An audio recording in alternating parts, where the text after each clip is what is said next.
welcome to this tutorial of making the bodice for my Snow White dress. And what we very rarely do on our videos is we've never shown where everything starts off, so this is basically the starting point for fitting. I've got everything on, including my corset. You just see the bust there underneath. So it's very important, if you're going to be wearing a corset, that you trial everything over what you're going to be wearing. So if you don't want a corset on, then don't model the outside over wearing a corset. So basically everything's inside out at the moment, and I had done a mock-up previously, so this is like a second better mock-up, if that makes any sense. And puts it on the inside out, and then she'll do any bits that are a bit baggy or slugging. She will put pins in or draw an extra line saying that might need to go in there a bit more till it actually fits well. But at the moment it's not too bad, it's pretty much there, it's got a lovely fit. But this is the best way to do it, is to actually put the garment on inside out and repin anything if necessary if you're still unhappy with it. And then we basically just go from here.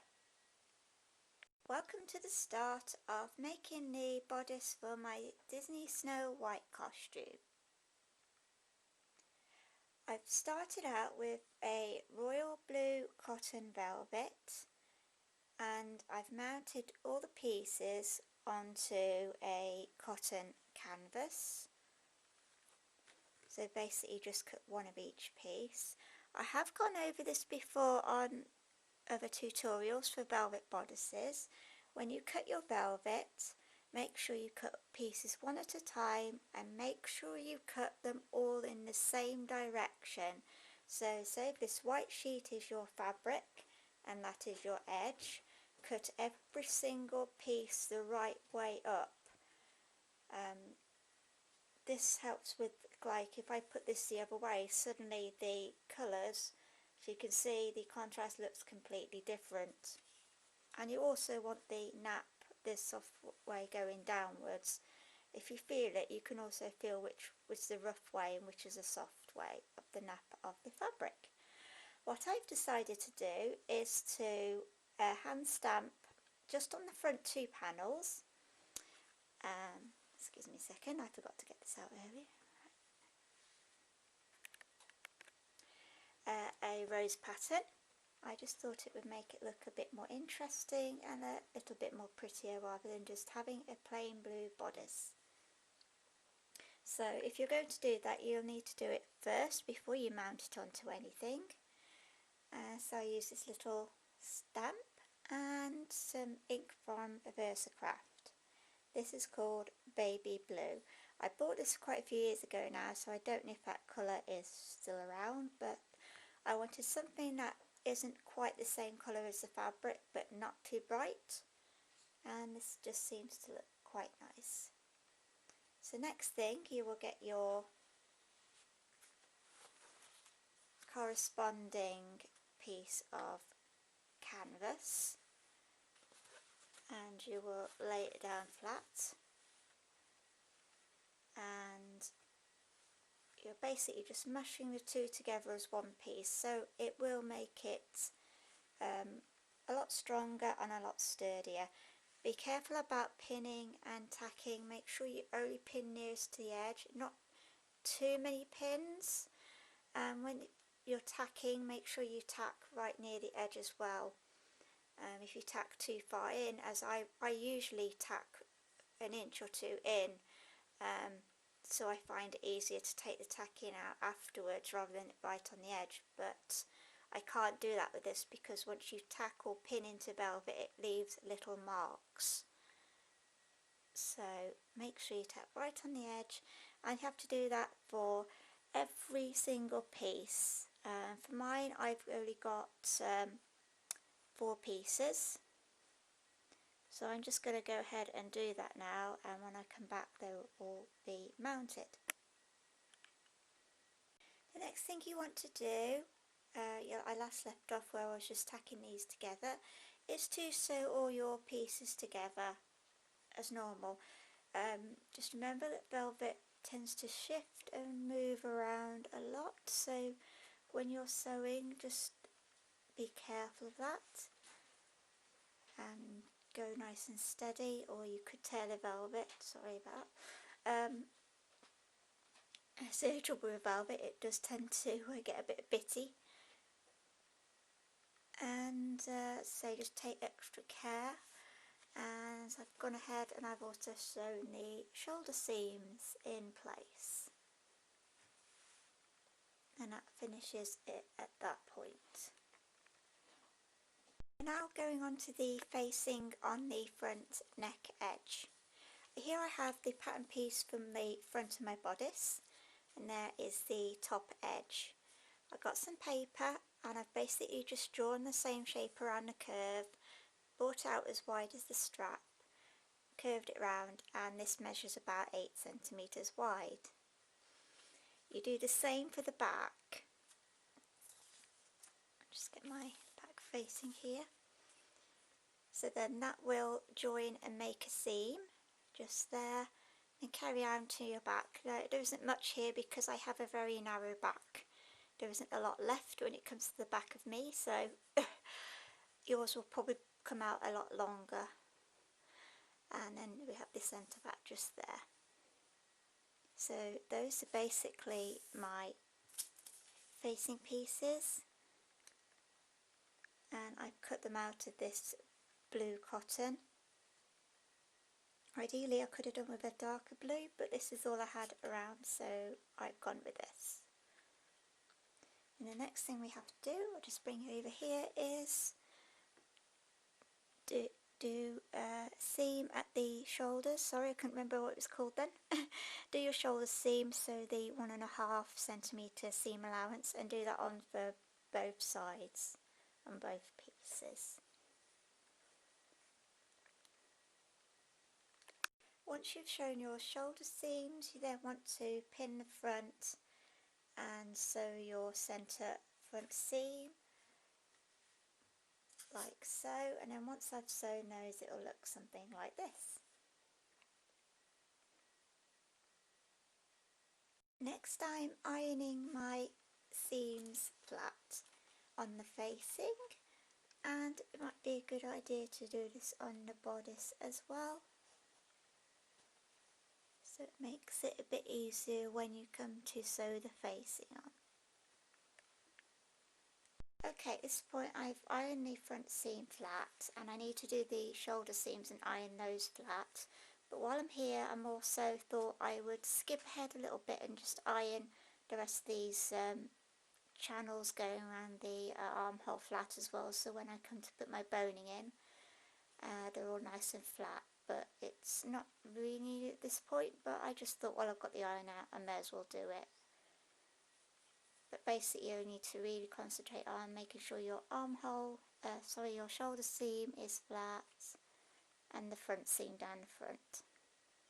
Okay, I've now sewn my facing on 1.5 centimetres in from the edge all the way around. And next we're going to do a bit of clipping, so Mum is just going to show that quickly. Wherever there's a curve in your facing, you need to make sure that it can turn properly. So because this is quite a steep curve here, going to do a V. This is difficult because there are several layers of material here, but I'll do what I do the best I can, and then just come out at a V. So you got a V shape there basically, so that when you turn this the right way around, then it will sit properly. And I think we have another curve here, so I'm going to go into that. Don't go right up to your stitching, because you don't want to cut that and then back out like that, so you've got a V shape.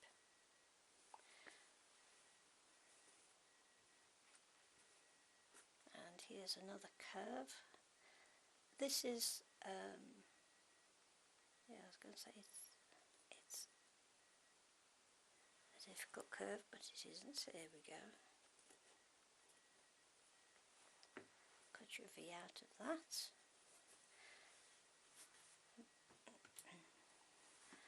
And then there should be the last one. So we're going to go into your curve. A bit awkward doing it left-handed. Cut out a V, being careful not to go up to your stitching. There you go, that's your snips done.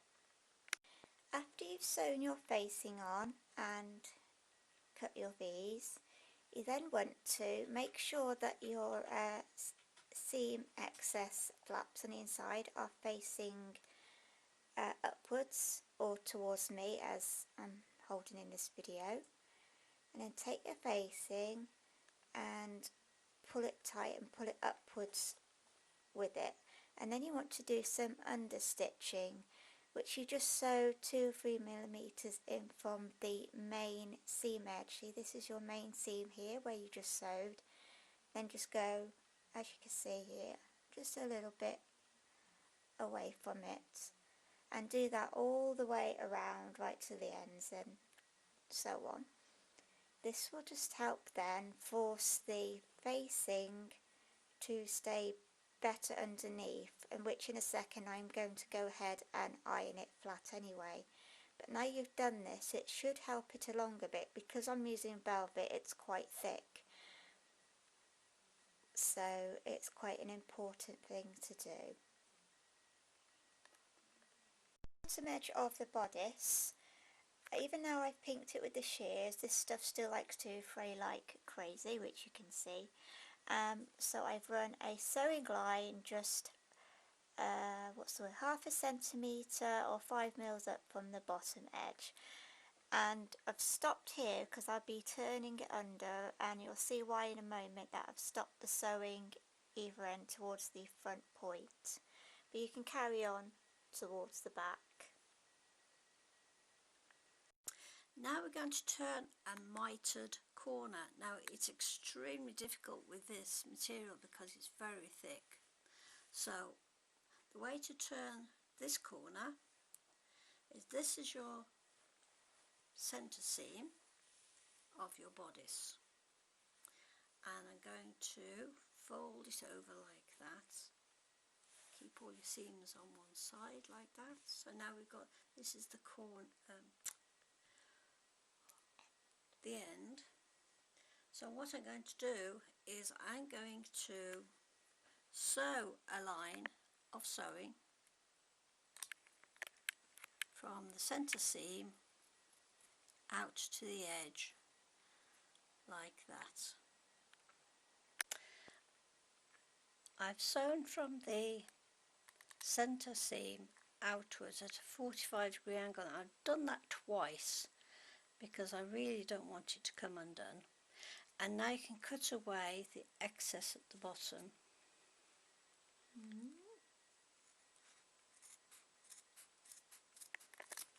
Like so.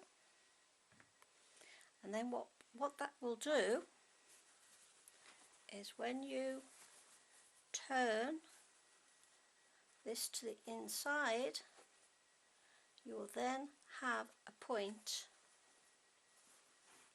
at the bottom, and then you can carry on turning your excess fabric to the inside, so it leaves you with a tidier point like that, and you can get rid of all the excess bulk. And this is what the inside will look like once it's turned, and this is the right side.